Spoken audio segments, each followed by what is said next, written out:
नमस्कार। दोपहर समाचार में आपका स्वागत है।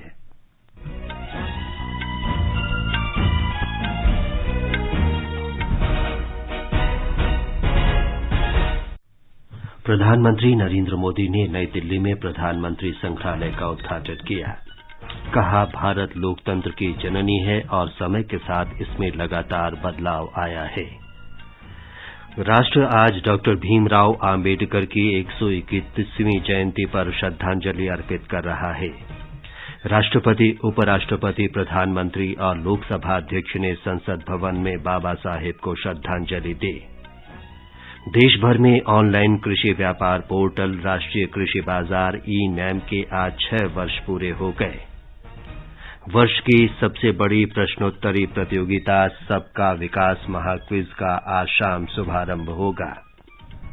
सरकार ने कपास के आयात पर आज से इस वर्ष सितंबर तक सीमा शुल्क से छूट दी। केंद्र सरकार ने सरकारी ऋण की 10वीं और 11वीं स्थिति रिपोर्ट जारी की। देश में दक्षिण पश्चिमी मानसून के सामान्य होने का मौसम विभाग का अनुमान। देश भर में आज महावीर जयंती मनाई जा रही है। देश के विभिन्न भागों में आज बैसाखी, विशु, रोंगाली बिहू, नववर्ष, वैशाखड़ी और तमिल पुथांडु के त्योहार मनाए जा रहे हैं। संयुक्त राष्ट्र ने कहा, पिछले वर्ष महामारी के कारण 7 करोड़ 70 लाख से अधिक लोग गरीबी की रेखा से नीचे पहुंच गए। और आईपीएल क्रिकेट में आज शाम मुंबई में राजस्थान रॉयल्स का मुकाबला गुजरात टाइटंस से।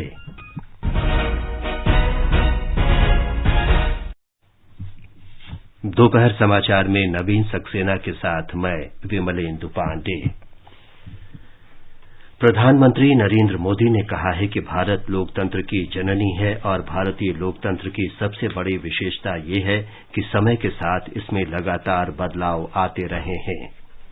आज नई दिल्ली के 3 मूर्ति एस्टेट में प्रधानमंत्री संग्रहालय का उद्घाटन करते हुए श्री मोदी ने कहा कि हमारे देश का लोकतंत्र हमें नवाचार और नए विचारों को आत्मसात करने के लिए प्रेरित करता है। भारत लोकतंत्र की जननी है। भारत के लोकतंत्र की बड़ी विशेषता ये भी है कि समय के साथ इसमें निरंतर बदलाव आता रहा है। हर युग में, हर पीढ़ी में लोकतंत्र को और आधुनिक बनाने और अधिक सशक्त करने का निरंतर प्रयास हुआ है। हमारे यहाँ लोकतंत्र को लोकतांत्रिक तरीके से मजबूत करने की गौरवशाली परंपरा रही। हमारा भी ये दायित्व है कि अपने प्रयासों से हम लोकतंत्र को और ज्यादा मजबूत करते रहें। श्री मोदी ने कहा कि दूर दराज के ग्रामीण इलाकों से और बेहद गरीब तथा किसान परिवार से होते हुए भी यदि कोई व्यक्ति राष्ट्र का प्रधानमंत्री बन सकता है तो ये भारतीय लोकतंत्र की महान परंपराओं में देश के विश्वास को और मजबूत करता है। प्रधानमंत्री ने कहा कि स्वाधीनता के बाद हर सरकार ने भारत को उस ऊंचाई तक ले जाने में अपना योगदान दिया जहां पर वो आज मौजूद है। श्री मोदी ने कहा कि प्रधानमंत्री संग्रहालय प्रत्येक सरकार की साझी विरासत का जीवंत प्रतिबिंब बन चुका है। उन्होंने कहा कि ये संग्रहालय ऐसे समय में बना है जब देश आजादी के 75वां वर्ष मना रहा है। प्रधानमंत्री ने कहा कि संग्रहालय ज्ञान, विचारों और अनुभवों के प्रवेश द्वार के रूप में काम करेगा। आजादी का ये अमृतकाल देश के लिए बहुत अहम है। मुझे विश्वास है कि ये नवनिर्मित प्रधानमंत्री संग्रहालय भविष्य के निर्माण का भी एक ऊर्जा केंद्र बनेगा। अलग अलग दौर में लीडरशिप की क्या चुनौतियां रही, कैसे उनसे निपटा गया, इसको लेकर भी भावी पीढ़ी के लिए ये एक बड़ी प्रेरणा का माध्यम बनेगा। प्रधानमंत्री ने कहा कि इस संग्रहालय में देश के 14 पूर्व प्रधानमंत्रियों की जीवन यात्रा तथा उनके कार्यों को दर्शाया गया है। देश के हर प्रधानमंत्री ने अपने समय की अलग अलग चुनौतियों को पार करते हुए देश को आगे ले जाने की कोशिश की। सबके व्यक्तित्व, कृतित्व, नेतृत्व के अलग अलग आयाम रहे। ये सब लोक स्मृति की चीजें हैं। देश की जनता, विशेषकर युवा वर्ग भावी पीढ़ी सभी प्रधानमंत्रियों के बारे में जानेगी तो उन्हें प्रेरणा मिलेगी। प्रधानमंत्री ने कहा कि संग्रहालय का उद्देश्य नई पीढ़ी को स्वतंत्रता के बाद से अब तक हुए सभी प्रधानमंत्रियों के नेतृत्व, उनकी दूरदृष्टि और उपलब्धियों से प्रोत्साहित करना है। नवीनता और प्राचीनता के सम्मिश्रण का प्रतीक ये संग्रहालय पहले से बने हुए 3 मूर्ति भवन के खंड 1 को नवनिर्मित भवन के खंड 2 से जोड़ता है।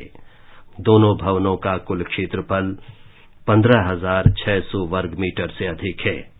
संग्रहालय की रूपरेखा और बनावट प्रगति पथ पर आगे बढ़ते भारत गाथा से प्रेरित है। राष्ट्र आज भारतीय संविधान के मुख्य शिल्पी डॉक्टर भीमराव आम्बेडकर को उनकी 131वीं जयंती पर श्रद्धांजलि अर्पित कर रहा है। इस अवसर पर देश भर में अनेक कार्यक्रमों का आयोजन किया जा रहा है। महान समाज सुधारक, अर्थशास्त्री और कुशाग्र राजनेता डॉक्टर भीमराव आम्बेडकर ने अपना पूरा जीवन जनहित के लिए समर्पित कर दिया। वंचित वर्गों के प्रति सामाजिक और जातिगत भेदभाव समाप्त करने के लिए वो जीवन भर संघर्षरत रहे। वो स्वतंत्र भारत के पहले विधि और न्याय मंत्री बनाए गए। वर्ष 1990 में उन्हें मरणोपरांत देश के सर्वोच्च नागरिक सम्मान भारत रत्न से अलंकृत किया गया। राष्ट्रपति रामनाथ कोविंद, उपराष्ट्रपति एम वेंकैया नायडू और प्रधानमंत्री नरेंद्र मोदी ने डॉक्टर भीमराव आम्बेडकर को आज संसद भवन में श्रद्धांजलि अर्पित की।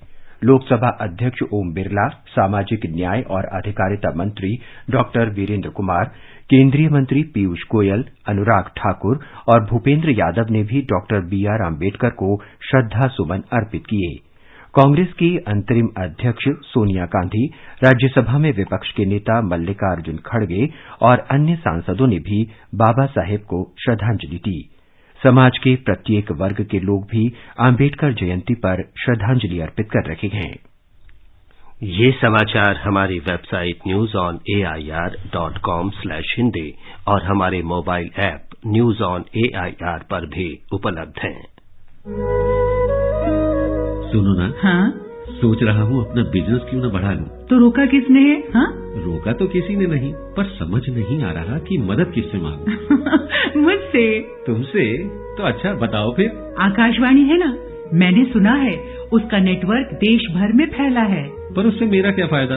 देखो, फायदा है, जिस शहर में चाहो विज्ञापन की मदद से उपभोक्ताओं तक पहुँच जाओ। पर अब ये भी तो बता दो कि आकाशवाणी से संपर्क कैसे करूं? बहुत आसान है, मैं बताती हूँ। नंबर नोट करो, 870-001-4242। ओ 870-001-4242। हाँ। लो अभी फोन लगाता हूँ 870-001-4242 पर।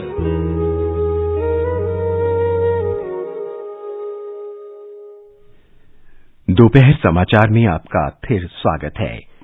ऑनलाइन व्यापार पोर्टल राष्ट्रीय कृषि बाजार ई-नाम को आज 6 वर्ष पूरे हो गए हैं। भारत सरकार का महत्वपूर्ण कार्यक्रम ई-नाम कृषि वस्तुओं के ऑनलाइन व्यापार की सुविधा के लिए विभिन्न राज्यों और केंद्र शासित प्रदेश की मंडियों और बाजारों को जोड़ने का मंच उपलब्ध कराता है। प्रधानमंत्री नरेंद्र मोदी ने वर्ष 2016 में आज ही के दिन ई-नाम की शुरुआत की थी। हमारे संवाददाता ने बताया है कि ये पूरी तरह से भारत सरकार से वित्त पोषित है। ई-नाम पोर्टल किसानों को बाजार के बेहतर विकल्प उपलब्ध कराता है ताकि वे अपने उत्पादों को प्रतिस्पर्धी मूल्यों पर पारदर्शी तरीके से ऑनलाइन बेच सके। किसान इस पोर्टल पर बिना किसी शुल्क के खुद को पंजीकृत कर अपने उत्पादों को बेच सकते हैं। अब तक 18 राज्यों और 3 केंद्र शासित प्रदेशों की 1000 मंडियों को ई-नाम के साथ जोड़ा जा चुका है। दिवाकर, आकाशवाणी समाचार, दिल्ली। वर्ष की सबसे बड़ी प्रश्नोत्तरी सबका विकास महाक्विज का आज शाम शुभारंभ किया जाएगा। इसका उद्देश्य प्रतिभागियों को विभिन्न सरकारी योजनाओं के बारे में जानकारी उपलब्ध कराना है। प्रश्नोत्तरी का आयोजन वेबसाइट quiz.mygov.in पर किया जाएगा। सरकार सभी नागरिकों, विशेषकर गरीब और वंचित वर्गों के समग्र कल्याण के लिए विभिन्न कार्यक्रमों तथा योजनाओं के माध्यम से बुनियादी आवश्यकताओं को पूरा करने का प्रयास कर रही है। प्रत्येक क्विज में 1000 विजेताओं की घोषणा की जाएगी, जिन्हें 2-2 हजार रुपए की राशि प्रदान की जाएगी। सरकार ने कपास के आयात पर आज से इस वर्ष 30 सितंबर तक सीमा शुल्क से छूट दी है। वित्त मंत्रालय ने इस बारे में अधिसूचना जारी की है। इस छूट से धागा, कपड़ा, वस्त्र और अन्य संबंधित उत्पादों पर लाभ होगा और उपभोक्ताओं को राहत मिलेगी। इस फैसले से कपड़ा निर्यात को भी लाभ पहुंचेगा। इससे पहले कपास के आयात पर 5% बुनियादी सीमा शुल्क और 5% कृषि बुनियादी ढांचा विकास उपकर लगता था।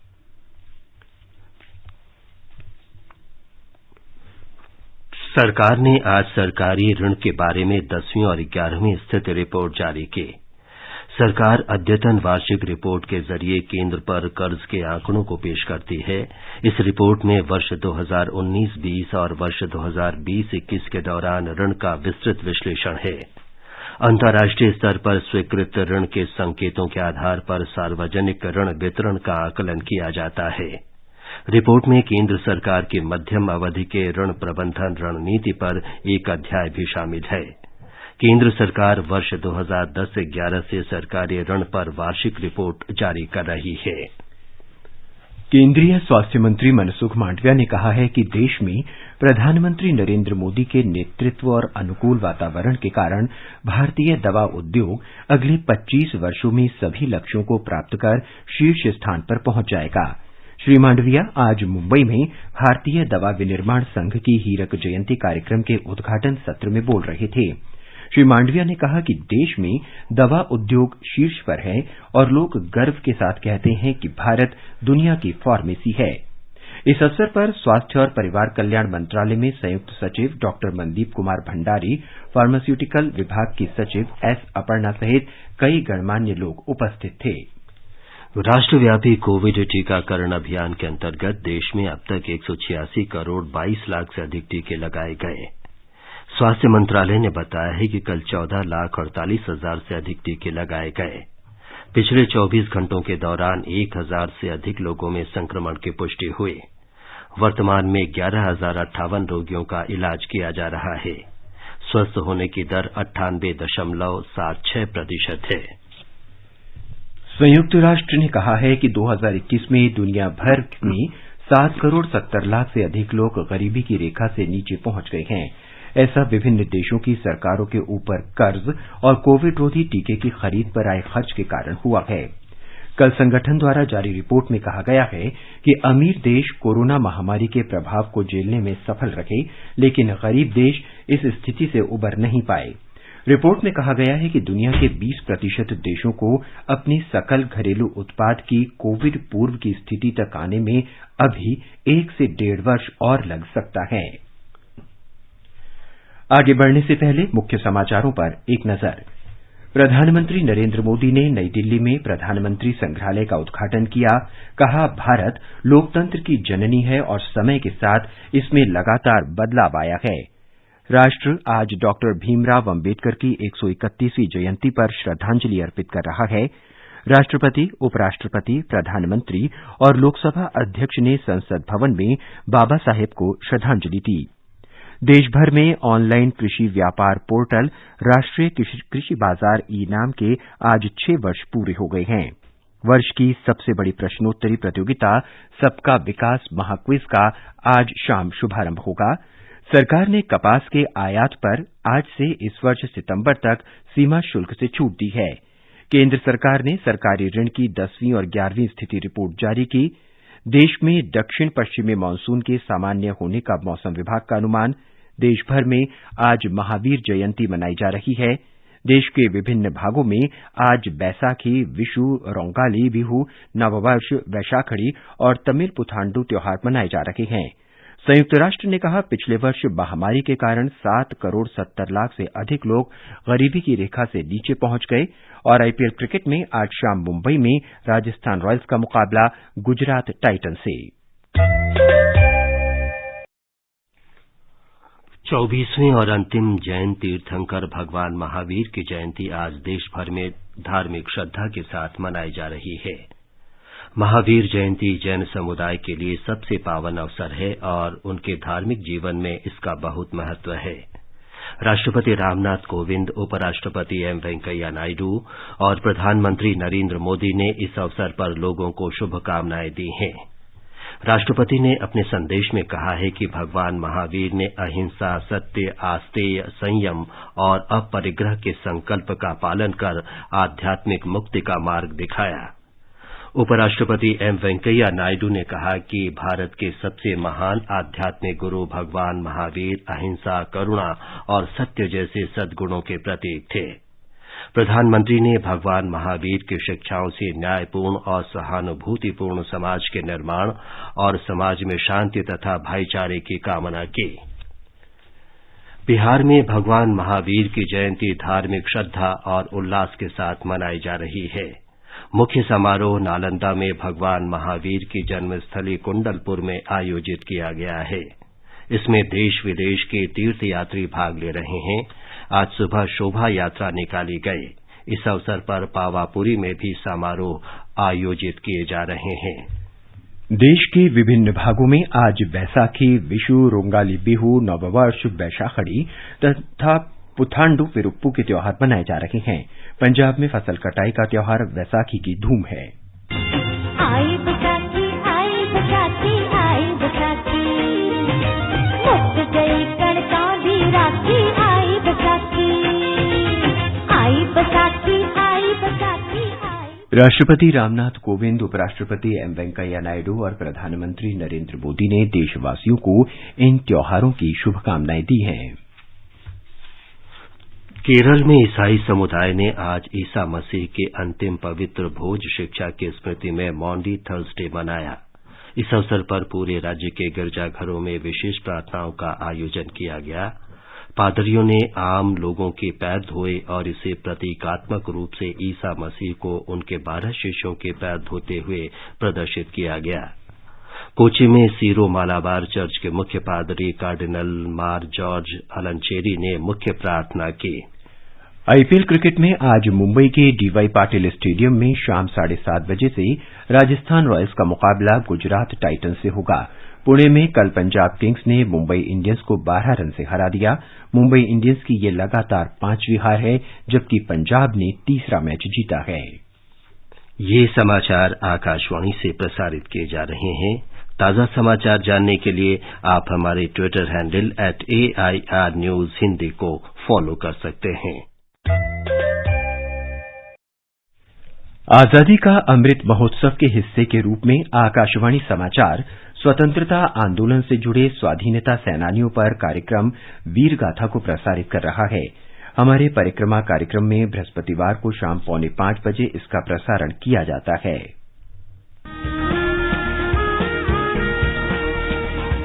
आजादी के अमृत महोत्सव के पावन अवसर पर आकाशवाणी समाचार के कार्यक्रम परिक्रमा में बृहस्पतिवार को शाम 4:45 पर सुनिए देश की आजादी में अपना अमूल्य योगदान देने वाले भारतीय स्वतंत्रता संग्राम के सेनानियों की वीर गाथा।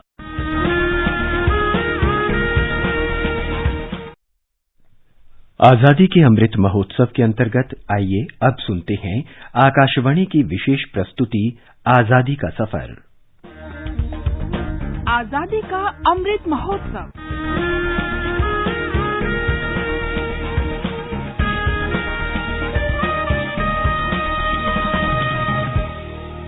आजादी का सफर आकाशवाणी समाचार के संग।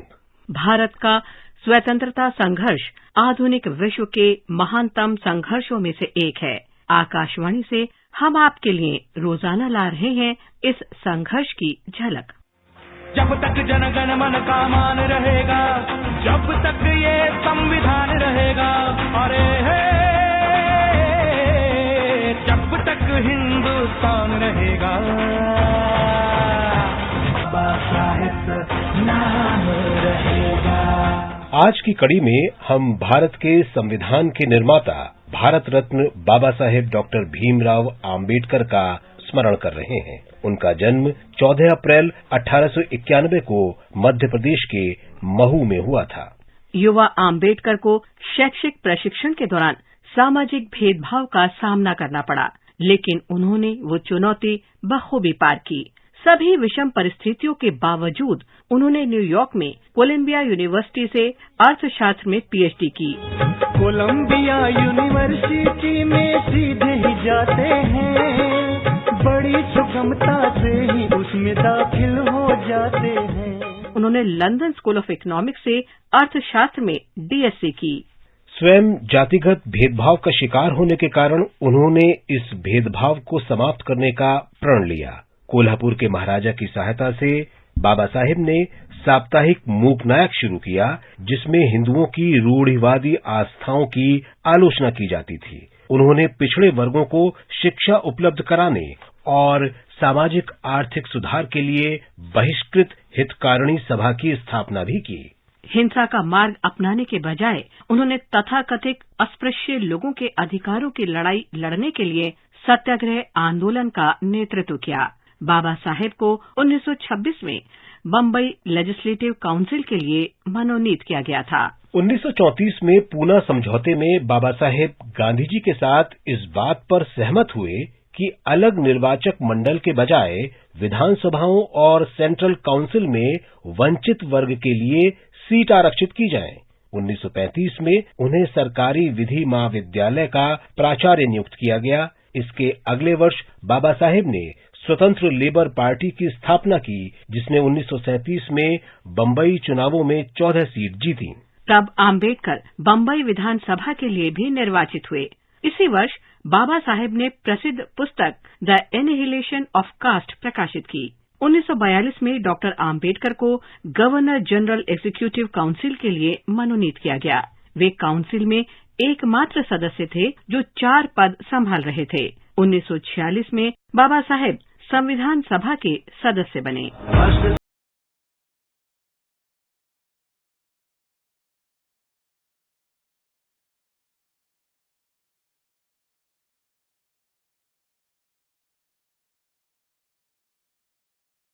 संविधान की मसौदा समिति के अध्यक्ष के रूप में आम्बेडकर का लक्ष्य देश में किसी भी तरह के भेदभाव से मुक्त सामाजिक क्रांति लाना था। Our difficulty, as I said, is not about the ultimate future.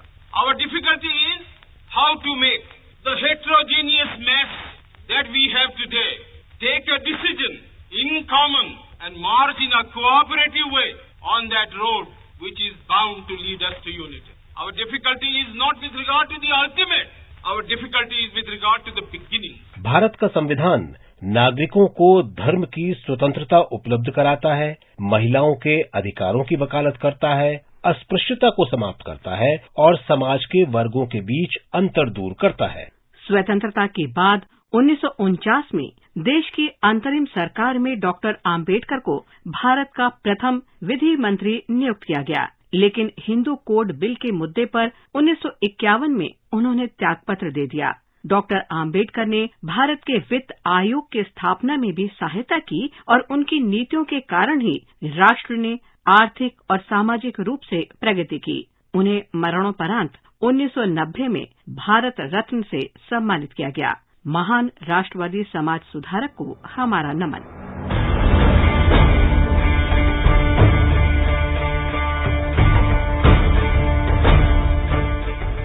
इसके साथ ही आज की कड़ी संपन्न होती है। आजादी का सफर आकाशवाणी समाचार के संग कल फिर मिलेंगे नई कड़ी के साथ।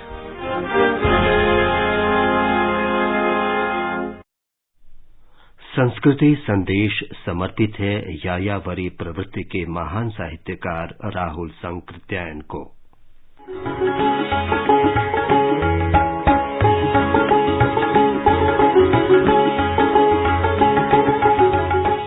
आज हम चर्चा कर रहे हैं भारतीय दर्शन के अग्रणी विचारक, साम्यवादी चिंतक और घुमक्कड़ी प्रवृत्ति के महान पुरुष राहुल सांकृत्यायन की।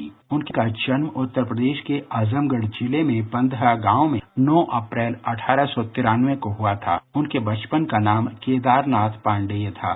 राहुल जी का विवाह बचपन में कर दिया गया, जिसके चलते इन्होंने किशोरावस्था में ही घर छोड़ दिया। 1932 में राहुल जी यूरोप की यात्रा पर चले गए। 1935 में जापान, कोरिया, मंचूरिया की यात्रा की। सन 1937 में रूस के लेनिनग्राद में एक स्कूल में उन्होंने संस्कृत अध्यापक की नौकरी कर ली और उसी दौरान एलेना नामक महिला से दूसरी शादी कर ली। 1948 में भारत लौट आए। उनकी अद्भुत तर्क शक्ति को देखकर काशी के पंडितों ने उन्हें महापंडित की उपाधि दे दी। वे मानते थे कि उनका जन्म ही चलने के लिए हुआ है। जीवन चलने का नाम, चलते रहो सुघोषा। 36 भाषाओं के ज्ञाता राहुल ने उपन्यास, निबंध, कहानी, आत्मकथा, संस्मरण और जीवनी आदि विधाओं में साहित्य सृजन किया। मधुमेह से पीड़ित होने के कारण इलाज कराने के लिए उन्हें रूस भेजा गया। जीवन भर यात्रा करते रहे राहुल सांकृत्यायन 14 अप्रैल 1963 को उस अंतिम यात्रा पर चले गए जहां से कभी कोई लौटकर वापस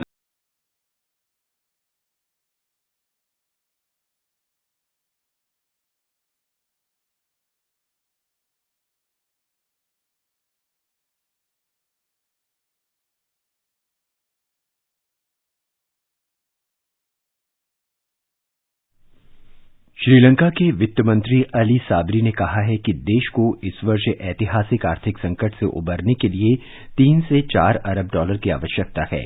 उन्होंने कहा कि मदद के लिए अंतर्राष्ट्रीय मुद्रा कोष से वार्ता करने की योजना है।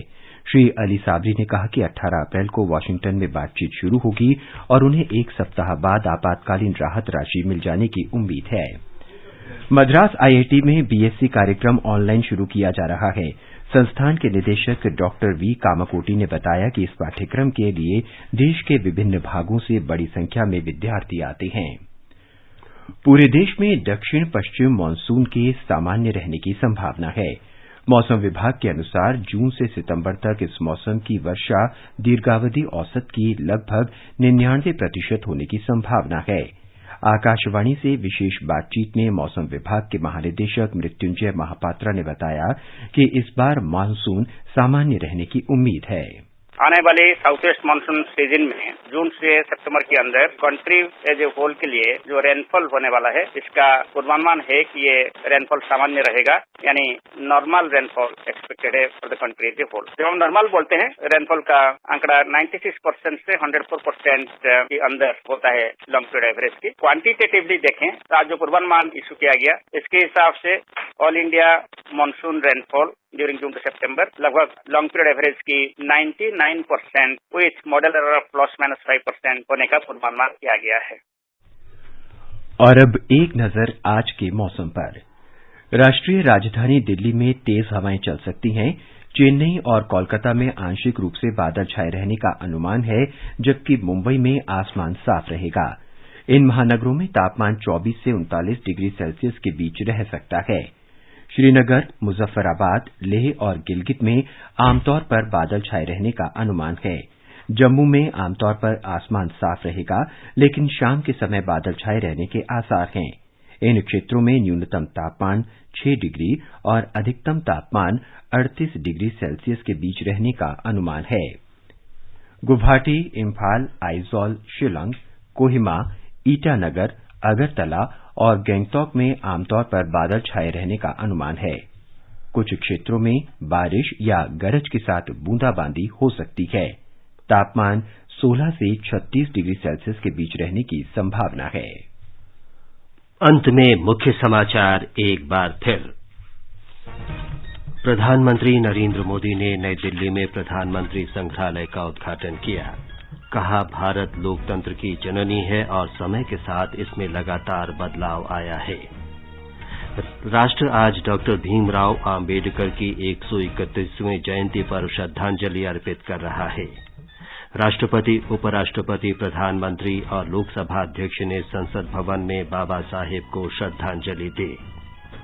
देश भर में ऑनलाइन कृषि व्यापार पोर्टल राष्ट्रीय कृषि बाजार ई-नैम के आज 6 वर्ष पूरे हो गए हैं। वर्ष की सबसे बड़ी प्रश्नोत्तरी प्रतियोगिता सबका विकास महाक्विज का आज शाम शुभारंभ होगा। सरकार ने कपास के आयात पर आज से इस वर्ष सितंबर तक सीमा शुल्क से छूट दे दी है। केंद्र सरकार ने सरकारी ऋण की 10वीं और 11वीं स्थिति रिपोर्ट जारी की। देश में दक्षिण पश्चिमी मानसून के सामान्य होने का मौसम विभाग का अनुमान। देश भर में आज महावीर जयंती मनाई जा रही है। देश के विभिन्न भागों में आज बैसाखी, विशु, रोंगाली बिहू, नववर्ष, वैशाखिड़ी और तमिल पुथंडु के त्योहार मनाए जा रहे हैं। इसके साथ ही दोपहर समाचार का ये अंक समाप्त हुआ। नमस्कार।